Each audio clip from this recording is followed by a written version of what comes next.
ಏನ್ರಿ ನೀವೇನು ಹೋಗ್ಬಿಡ್ತೀರಿ, ಎಷ್ಟು ನೀರೆಲ್ಲ ಇಟ್ಕೋಬೇಕು, ಇದೆಲ್ಲ ಕೆಲಸ ಮಾಡ್ಕೋಬೇಕು. ಕೆಲಸದವ್ರು ಇದ್ದಿಲ್ಲ ಮೇಡಮ್ ಅವಾಗ.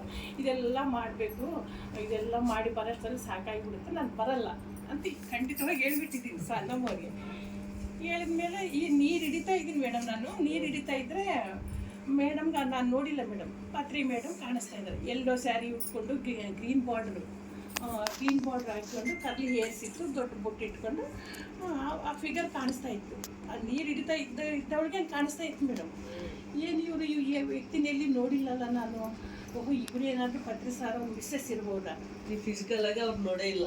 ಅಸಲು ನೋಡಿ ಅವ್ರು ಬಂದಿದ್ದೆ ಅವ್ನು ಮೇಡಮ್ ನೋಡಿಲ್ಲ ಅಂತಂದೇಳಿ ಇಲ್ಲಿ ಬಿಡು ಅಂತಂದೇಳಿ ಬೇಗ ಎಲ್ಲಿ ಕೆಲಸ ಬಿಟ್ಬಿಟ್ಟಿದ್ವಿ ಮೇಡಮ್. ಎಲ್ಲ ಅಂದರೆ ಈಗ ನನಗೆ ಕಾಣಿಸಿದ್ದು ಅಲ್ಲಿ ಇರೋರು ಒಬ್ಬರೇನೋ ಅಲ್ಲ ಅಂತಂದೇಳಿ ಬೇಗ ಎಲ್ಲ ಕೆಲಸ ಅಲ್ಲಿ ಬಿಟ್ಬಿಟ್ಟು ಲಾಕ್ ಮಾಡ್ಕೊಂಡು ಹೋಗೋದು. ಏನು ಬರಲ್ಲ ಅಂತ ಹೇಳಿದ್ದೆಲ್ಲ ಅಂದ್ರೆ ಇಲ್ಲ ಬರೀ ಈ ತರ ಕಾಣಿಸ್ಬಿಟ್ಟು ಇಲ್ಲ. ಈಗ ಅವ್ರು ಬಂದಿರೋರು ಅವ್ರೇನ ನಾನು ನೋಡಿದ್ದು ಅವ್ರೇನ ಇಲ್ಲಿ ಬಂದಿದ್ದು ಅವ್ರು ಒಬ್ರೇನೂ ಇಲ್ಲ ಅಂತಂದೇಳಿ ಬಂದ್ರೆ ಸೇಮ್ ಮೇಡಮ್ ಅವರೇ ಇಟ್ಟು ಪಿಕರ್ ಬಂದು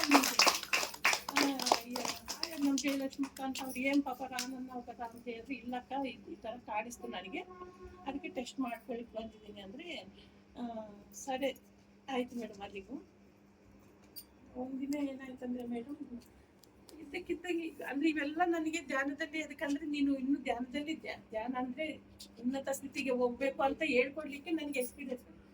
ಕಿವಿನೋವು ಬಂದ್ಬಿಡ್ತು ಮೇಡಮ್ ನನಗೆ. ಏನಿಲ್ಲ, ಕಿವಿನೋವು ಈ ಕಿವಿ ಕೇಳಿಸ್ತಾ ಇಲ್ಲ, ಈ ಕಿವಿ ಕೇಳಿಸ್ತಾ ಇಲ್ಲ.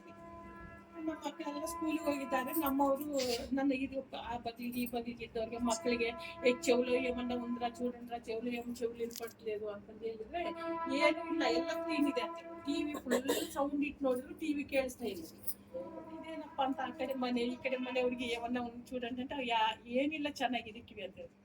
ಸಾರ್ವರೆಗೆ ಹೋದ್ರೆ ಮಕ್ಕಳು ಸ್ಕೂಲ್ಗೆ ಹೋಗ್ಬಿಟ್ಟು 2 ಗಂಟೆಗೆ ಮೆಡಿಟೇಷನ್ ಕೂತಿದ್ದೀನಿ ಮೇಡಮ್. ಅಂದ್ರೆ ಅವ್ರು ಹೇಳಿದ್ರಲ್ಲ ಧ್ಯಾನಂలో ರೋಗಾలు తగ్గిపోతాయి ಅಂತ ಹೇಳಿದ್ರಲ್ಲ, ಅದು ಗುರಿ. ಈಗ ಧ್ಯಾನ ಕೂತಿದ್ದೇನೆ ಮೇಡಮ್. 2 ಗಂಟೆ ಕೂತಿದ್ದವಳು 4:15 ಆದ್ರೂ ಹೇಳಿದ್ರು. ಈ ಕೂತಿದ್ದ ಕೈಗಳು ಮೇಡಮ್ ಹೇಗೆ ಹೋಯ್ತು ಇಲ್ಲಿ ಈ ಕಡೆ ಬಂದಿದ್ದಾವೆ ಮೇಡಮ್ ಕೈಗಳು. ಧ್ಯಾನದಲ್ಲಿ ಹೇಳಷ್ಟಲ್ಲಿ ಮೇಡಮ್ ನನಗೆ ಇವು ಯಾಕೆ ಗೊತ್ತಿದೆ ನನಗೆ ಗೊತ್ತು. ನಾನು ಕಣ್ಣು ತೆರೆಯಷ್ಟಲ್ಲಿ ಕೈ ಹಿಂದೆ ಇದ್ದಾವೆ ಮೇಡಮ್. ನನಗೆ ಕೈ ಹಿಂದೆ ಕಿವಿ ಎಲ್ಲ ಕ್ಲೀನ್ ಆಗಿಬಿಟ್ಟಿದ್ದಾವೆ ಮೇಡಮ್. ಏನೊಬ್ಬ ಏನು ಮನುಷ್ಯ ಒಂಥರ ಅಗುರವಾದಂಗೆ ಆಗ್ಬಿಡ್ತು. ಇದು ಏನು ಅಂತ ಹೇಳಿ ಅವ್ರು ಟಿವಿ ಏನೋ ಡೌಟ್ ಟಿವಿ ಹಚ್ಚಿದೆ ಮೇಡಮ್. ಟಿವಿ ಸ್ವಿಚ್ ಆನ್ ಮಾಡಿದ್ರೆ ಎಲ್ಲ ಕೇಳಿಸ್ತಾ ಇತ್ತು. ಓಹೋ, ಒಳ್ಳೆ ಪವರ್ ಏನು ಇಲ್ಲ, ಇಷ್ಟು ಕಷ್ಟ ಪಡೋದಿಲ್ಲ, ಕಣ್ಣು ಮುಚ್ಕೊಂಡು ಕುಂತ್ರೆ ಇಷ್ಟೆಲ್ಲ ಕಾಣಿಸ್ತಾ ಇದ್ದಾರಲ್ಲ, ಪತ್ರಿ ಸರ್ ಹೇಳ್ತಾ ಇದ್ದಾರಲ್ಲ, ಇನ್ನೇನು ಅಂತ ಇದಾಯ್ತು ಮೇಡಮ್.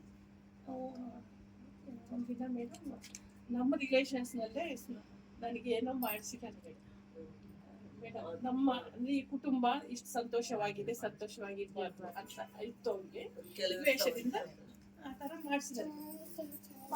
ಬೆಳಿಗ್ಗೆ ಕೆಲಸದವಳು 11 ಗಂಟೆಗೆ ಬರ್ತಾ ಇರ್ಲಿಲ್ಲ. ಅಷ್ಟೊತ್ತಿವರೆಗೂ ಕಸ ಇರ್ಬಾರ್ದಲ್ಲ ಅಂತಂದ್ರೆ ಗೇಟು ಕಾಂಪೌಂಡ್ ಎಲ್ಲ ಕಸ ಹೊಡೆದು ನೀರು ಹಾಕಿ ರಂಗೋಲಿ ಇಟ್ಟು ದಿನ ಈ ಥರ ಮಾಡ್ತೀವಿ. ಅಲ್ಲಿ ಒಂದು ಗಿಡ ಇತ್ತು, ಆ ಗಿಡದ ಹತ್ರನೇ ನಾನು ಕಸ ಕೂಡಿಸಿ ಹೊರಗಡೆ ಹಾಕ್ತಾ ಇದ್ವಿ. ಇದ್ದಕ್ಕಿದ್ದಾಗ ಗಿಡ ಎಲ್ಲ ಅಷ್ಟು ಹಸಿರಾಗಿರೋ ಗಿಡ ಒಣಗಿಬಿಡ್ತು. ಒಣಗಿದ್ರೆ ನನ್ನ ಬಾಡಿಯಲ್ಲಿ ಕೂಡ ಆ ಥರನೇ ಎಲ್ಲ ಬಾಡಿ ಎಲ್ಲ ಬ್ಲಾಕ್ ನೌಸ್ ಆದಂಗೆ ಆಗಿಬಿಡ್ತು ಮೇಡಮ್. ಬಾಡಿ ಎಲ್ಲ ಆಗ್ತಾ ಇದೆ. ಮನುಷ್ಯನಲ್ಲಿ ಸಂತೋಷ ಇಲ್ಲ ಮೇಡಮ್, ಏನೂ ಇಲ್ಲ. ಅದೇ ಟೈಮ್ನಲ್ಲಿ ಆಂಧ್ರ ಬಂಧುಗಳ ಮನೆಗೆ ಹೋದ್ರೆ ಅವ್ರೇನು ಹೇಳಿದ್ರು, ನಿಮಗೆ ಸಂಪಾದನೆ ಜಾಸ್ತಿ ಆಗಿ ನೀನು ಈ ಥರ ತಯಾರಾಗಿದೀಯಾ ಅಂತ ಕೇಳಿದ್ರು. ಅಂದ್ರೆ తెల్లగా ಆಗಿಬಿಟ್ಟು ಮೇಡಮ್, కప్పాగి ಆಗಿಬಿಟ್ರೆ మీకు సంపాదన మీద దృష్టి పెట్టేసి మీరు తినేది అంతా మానేసినావా ಅಂತ ಕೇಳಿದ್ರು. ಅట్లా ಆ ಥರ ಏನೂ ಇಲ್ಲ ಅಂತ ಹೇಳಿದೆ. ಆಯ್ತು ಬಂದ್ವಿ. ಅಲ್ಲ ಆಯ್ತು ಬಂದ್ಮೇಲೆ ಒಂದು ಮುಸ್ಲಿಂ ಆಂಟಿ ಇದ್ರು. ಏನಮ್ಮ ನಿಮ್ಮ ಮನೆಗೆಲ್ಲ ಚೆನ್ನಾಗಿದೆ ಅಲ್ಲಮ್ಮ, ಒಳ್ಳೆ ಗಂಡ ಇದ್ದಾನೆ, ಒಳ್ಳೆ ಮಕ್ಕಳಿದ್ದಾರೆ, ಎದಕ್ಕೆ ಈ ಥರ ನೀನು ಕೊರಗ್ತಾ ಇದೀಯಾ ಅಂತ ಕೇಳಿದ್ರು ಆಂಟಿ. ಮುಸ್ಲಿಂ ಆಂಟಿ ಏನಿಲ್ಲ ಆಂಟಿ, ನಾನು ಚೆನ್ನಾಗಿ ಊಟ ಮಾಡ್ತಾ ಇದ್ದೀನಿ, ಚೆನ್ನಾಗಿದ್ದೀನಿ ಆಂಟಿ, ನನಗೂ ಮತ್ತೆ ಏನು ಈ ಥರ ಆಗ್ತಾ ಇದ್ರೆ ನನಗೆ ಗೊತ್ತಿಲ್ಲ ಅಂತ ಹೇಳಿದ್ರೆ, ನೋಡಮ್ಮ ಗಿಡ ಒಣಗೋಗಿದೆ, ಗಿಡ ಕಡಿಸ್ಬಿಡು ಅಂತ ಹೇಳಿದ್ರು. ಸಾರ್ಗೆ ಹೇಳಿದ್ರೆ ಅದೇನು ಮಾಡ್ತೀವಿ, ನಮ್ಗೆ ಇರ್ಲಿ ಬಿಡು ಅಂತ ಸಾರು ಹೇಳ್ತಾ ಇತ್ತು. ಇಲ್ಲ ಅಜ್ಜಿ ಕೂಡ ಹೇಳಿದ್ದಾರೆ, ಕಡಿಸ್ಬಿಡ್ರಿ, ಸುಮ್ಮನೆ ಕಡಿಸಿ, ಇಲ್ಲ ನಮ್ಮ ನೀರು ಬಿಡ್ತಾರಲ್ಲ ಅವರಿಗೆ ಕೊಡ್ಸಿದ್ದು ಕಟ್ಟಿಗೆ ಅಂತ ಹೇಳಿ ಈ ಥರ ನಾನು ಮೆಡಿಟೇಷನ್ ಕುಂತಿದ್ದೀನಿ ಮೇಡಮ್. ಏನು ಈ ಥರ ಆಗ್ತಾ ಇದ್ದೀರಿ, ಎಲ್ಲರೂ ಒಂದೊಂದು ಥರ ಮಾತಾಡ್ತಾ ಇದ್ದಾರಲ್ಲ ಅಂತ ಹೇಳಿ ಮೆಡಿಟೇಷನ್ ಗಂಟೆ ಕೂಡ್ತಾ ಇದ್ದೆ ಮೇಡಮ್. ಅಮಾವಾಸ್ಯೆಗೆ ಲಾಸ್ಟ್ ಡೇಟ್ ಅವ್ರು ಇಟ್ಟಿದ್ದು ಮೇಡಮ್ ಅದು.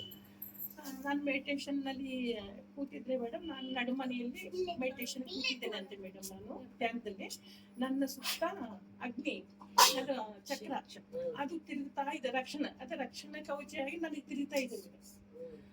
ಆದ್ರೂ ಕೂಡ ಏನೋ ಕಾಣಿಸ್ತಾ ಇದೆ ಮೇಡಮ್ ನನಗೆ ಏನೋ ಆಪತ್ತು ಬರ್ತಾ ಇದೆ ಅಂತಂದು ಹೇಳಿ ಧ್ಯಾನದಲ್ಲಿ ತಿಳಿತಾ ಇದೆ ಮೇಡಮ್ ನನಗೆ. ಏನು ಇದೆಲ್ಲ ರಕ್ಷಣೆ ಕೊಡ್ತಾ ಇದ್ದಾರೆ, ಆದ್ರೂ ಕೂಡ ಏನೋ ಕೆಡುಕಾಗ್ತಾ ಇದೆ ಅಂತಂದೇಳಿ కళ్ళు తెరిచి ఇది ಮಾಡ್ತಾ ಇದ್ದೆ. ನಮ್ಮ ఏంటి ఏమో అవుతుందండి, ఏమో అయ్యేలా ఉందండి, మన ధ్యానం చేసే వరకు మనకి ఏమీ కాదు, ఇవన్నీ భ్రమ అంత భ్రమ కాదండి, నిజంగా ఏమో అవుతా ఉంది, కానీ ఒకటి రక్షిస్తా ఉంది నన్ను. నేను ధ్యానం చేస్తా ఉన్నా, నా చుట్టూ ఒకటి ಅಗ್ನಿ ఇంకా ರಕ್ಷಿಸ್ತಾ ఉంది ಅಂತಂದು ಹೇಳಿದ್ರೆ ಸ್ವಲ್ಪ ಏನು ಅನುಮಾನ ಬಂತು ಮೇಡಮ್. ಅಪ್ಪ ಅವರು ಅಲ್ಲಿ ಕುರುಗೋಡ ಹತ್ರ ಇದ್ದಾರೆ. ಅಲ್ಲಿ ಎಮ್ಮಿಗ್ನೂರಲ್ಲಿ ಒಂದು ಸ್ವಾಮಿ ಇತ್ತು ಮೇಡಮ್. ಅವ್ರು ಏನಾದ್ರು ಸ್ವಲ್ಪ ಮನುಷ್ಯರಿಗೆ ಜ್ವರ ಅದು ಬಂದರೆ ಅಂತರ ಹಾಕ್ಸ್ಕೊಳ್ತಾ ಇದ್ರು. ಅಪ್ಪ ನನಗೇನೋ ಆಗ್ತಾ ಇದೆ, ಸ್ವಲ್ಪ ಭಯ ಅನಿಸ್ತಾ ಇದೆ. ನನ್ನ కొంచెం ಸ್ವಾಮಿ దగ్గర ತಮ್ಮಣ್ಣ ಸ್ವಾಮಿ దగ్గరికి వెళ్ళి చూపించండి నాన్న ಅಂತಂದಿದ್ರು. ನಮ್ಮ ಅಪ್ಪ ಅವರು ಅಲ್ಲಿಂದಾಗಿನೇ ಹೋದ್ರೆ ಅಲ್ಲಿ ಸ್ವಾಮಿಗೆ ಕಾಣಿಸ್ತಾರೆ ಮೇಡಮ್. ಅಂದ್ರೆ ಆ ಸ್ವಾಮಿ ಅಷ್ಟು ಪವರ್ಫುಲ್ ಇದ್ರು.